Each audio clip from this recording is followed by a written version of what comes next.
হরে কৃষ্ণ।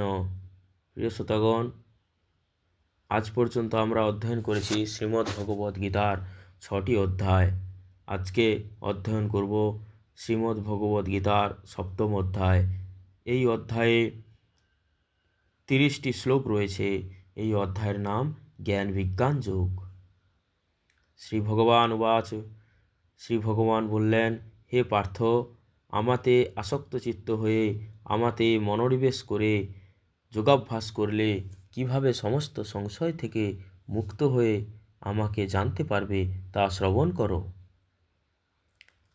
আমি এখন তোমাকে বিজ্ঞান সমন্বিত এই জ্ঞানের কথা সম্পূর্ণরূপে বলবো, যা জানা হলে এই জগতে আর কিছুই জানবার বাকি থাকে না। হাজার হাজার মানুষের মধ্যে কদাচিৎ কোনো একজন সিদ্ধিলাভের জন্য যত্ন করেন, আর সেই প্রকার যত্নশীল সিদ্ধদের মধ্যে কদাচিৎ একজন আমাকে অর্থাৎ আমার ভগবৎ স্বরূপকে তত্ত্বত অবগত হন।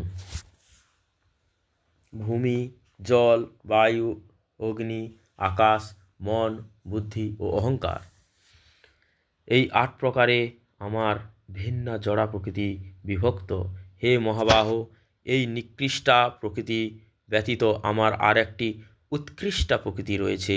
সেই প্রকৃতি চৈতন্য স্বরূপা ও জীবভূতা। সেই শক্তি থেকে সমস্ত জীব নিঃসৃত হয়ে এই জড় জগৎকে ধারণ করে আছে। আমার এই উভয় প্রকৃতি থেকে জড় ও চেতন সব কিছু উৎপন্ন হয়েছে। অতএব নিশ্চিতভাবে জেনে রেখো যে আমি সমস্ত জগতের উৎপত্তি ও প্রলয়ের মূল কারণ। হে ধনঞ্জয়, আমার থেকে শ্রেষ্ঠ আর কেউ নেই। সূত্রে যেমন মণিসমূহ গাঁথা থাকে, তেমনি সমস্ত বিশ্বই আমাতে ওতপ্রোতভাবে অবস্থান করে। হে কৌন্তেয়, আমি জলের রস, চন্দ্র সূর্যের প্রভা, সর্ববেদের প্রণব, আকাশের শব্দ এবং মানুষের পৌরুষ। আমি পৃথিবীর পবিত্র গন্ধ, অগ্নির তেজ, সর্বভূতের জীবন এবং তপস্বীদের তপ।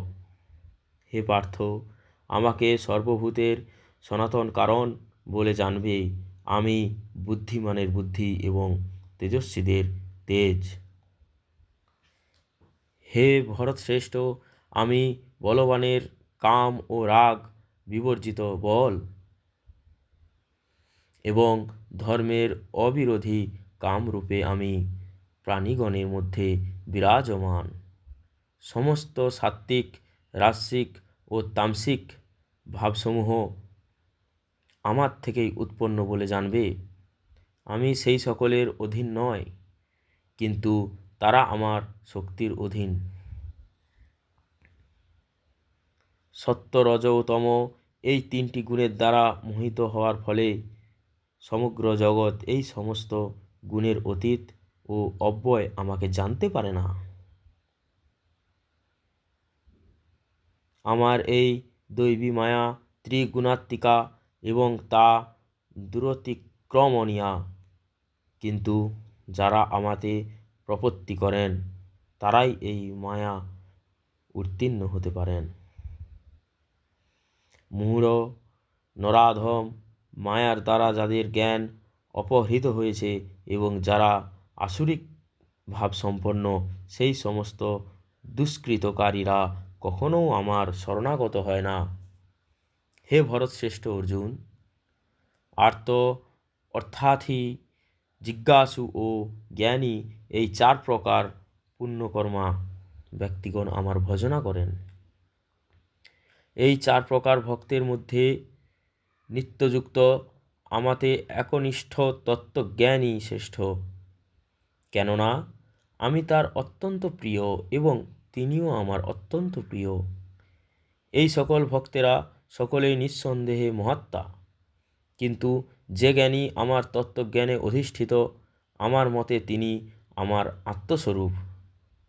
আমার অপ্রাকৃত সেবায় যুক্ত হয়ে তিনি সর্বোত্তম গতিস্বরূপ আমাকে লাভ করেন।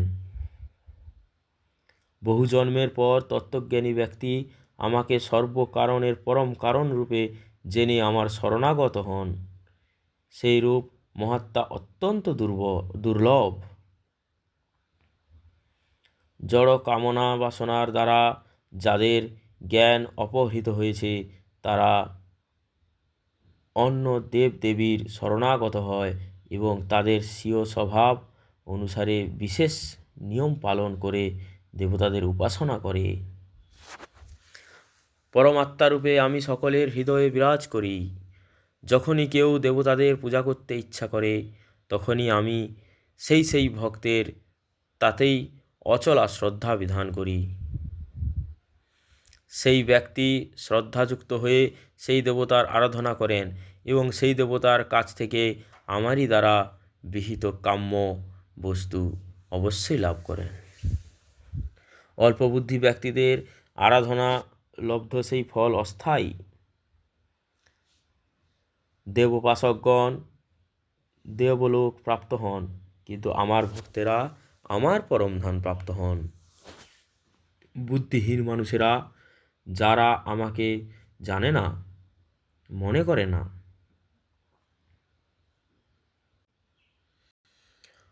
মনে করে যে আমি পূর্বে অব্যক্ত নির্বিশেষ ছিলাম, এখন ব্যক্তিত্ব পরিগ্রহ করেছি, তাদের অজ্ঞতার ফলে তারা আমার অব্যয় ও সর্বোত্তম পরম ভাব সম্বন্ধে অবগত নয়। আমি মূঢ় ও বুদ্ধিহীন ব্যক্তিদের কাছে কখনো প্রকাশিত হই না। তাদের কাছে আমি আমার অন্তরঙ্গা শক্তি যোগ ও মায়ার দ্বারা আবৃত থাকি। তাই তারা আমার অজ ও অব্যয় স্বরূপকে জানতে পারে না। হে অর্জুন, পরমেশ্বর ভগবান রূপে আমি অতীত, বর্তমান ও ভবিষ্যৎ সম্বন্ধে সম্পূর্ণরূপে অবগত। আমি সমস্ত জীব সম্বন্ধে জানি, কিন্তু আমাকে কেউ জানে না। হে ভারত, হে পরন্তপ, ইচ্ছা ও দেশ থেকে উদ্ভূত দ্বন্দ্বের দ্বারা বিভ্রান্ত হয়ে সমস্ত জীব মোহাচ্ছন্ন হয়ে জন্মগ্রহণ করে। যে সমস্ত পুণ্যবান ব্যক্তির পাপ সম্পূর্ণরূপে দূরীভূত হয়েছে এবং যারা দ্বন্দ্বমোহ থেকে মুক্ত হয়েছেন, তারা দৃঢ় নিষ্ঠার সঙ্গে আমার ভজনা করেন। যে সমস্ত বুদ্ধিমান ব্যক্তি জরা ও মৃত্যু থেকে মুক্তি লাভের জন্য আমাকে আশ্রয় করে যত্ন করেন, তারা প্রকৃতপক্ষে ব্রহ্মভূত, কেননা তারা আধ্যাত্ম তত্ত্ব ও কর্মতত্ত্ব সব কিছু সম্পূর্ণরূপে অবগত।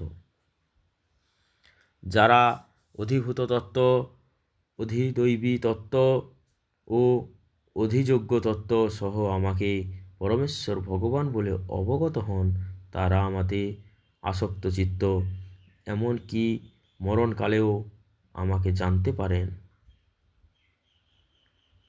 প্রিয় শ্রোতাগণ, শ্রীমদ্ ভগবদ্ গীতার এই সপ্তম অধ্যায় এই পর্যন্ত